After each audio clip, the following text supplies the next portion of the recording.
If that is the case, and especially if it's happening on more than one occasion, that some retraining on appropriate progress monitoring procedures occur, because it sounds like the child was either not placed in the correct level of assessment, or that the intervention team made a decision to set a goal using a procedure that was probably not realistic given the knowledge of the child or given the parameters about what we can expect in terms of realistic growth.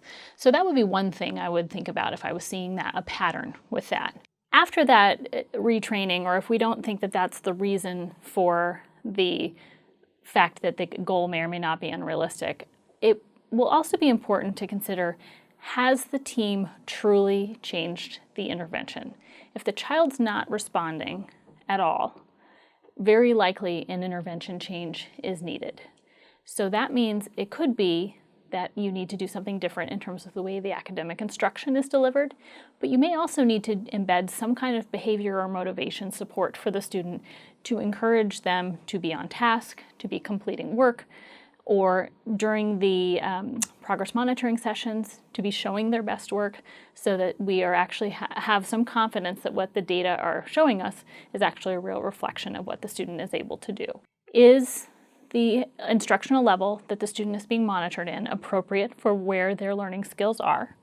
And is the measure we're using likely to detect changes in learning?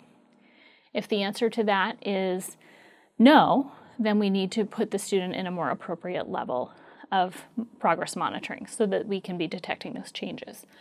Another thing we may want to look at is whether the goal setting procedure that we used was realistic. So sometimes people use end-of-year benchmarking as a general rule for how to set goals.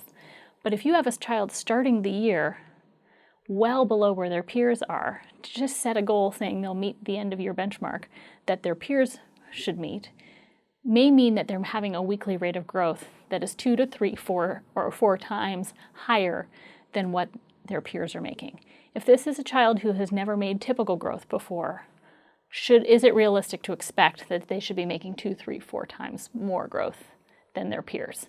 That may be a time at which we need to think about a different goal-setting procedure.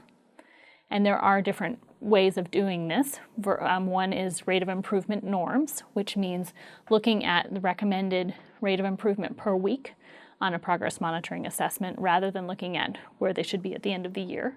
That may give us a more realistic estimate of how the learning should look different from one week to another. And then another approach is called the intra-individual framework, where we look at the child's past performance and use that information to then create a future goal. So we don't just take the prior rate of learning and say, oh, that's good enough, and set the goal, but instead we take the prior rate of learning and try to multiply it by a factor of 1.5 most often, so that we're trying to increase the rate of learning, taking into the account the child's prior performance. And so that can be a method that is used, particularly if we think that other more standardized approaches are not appropriate. However, I really would reinforce that more often than not, it is an intervention or an instructional problem, and those things need to be addressed first before we go back and get into changing goals.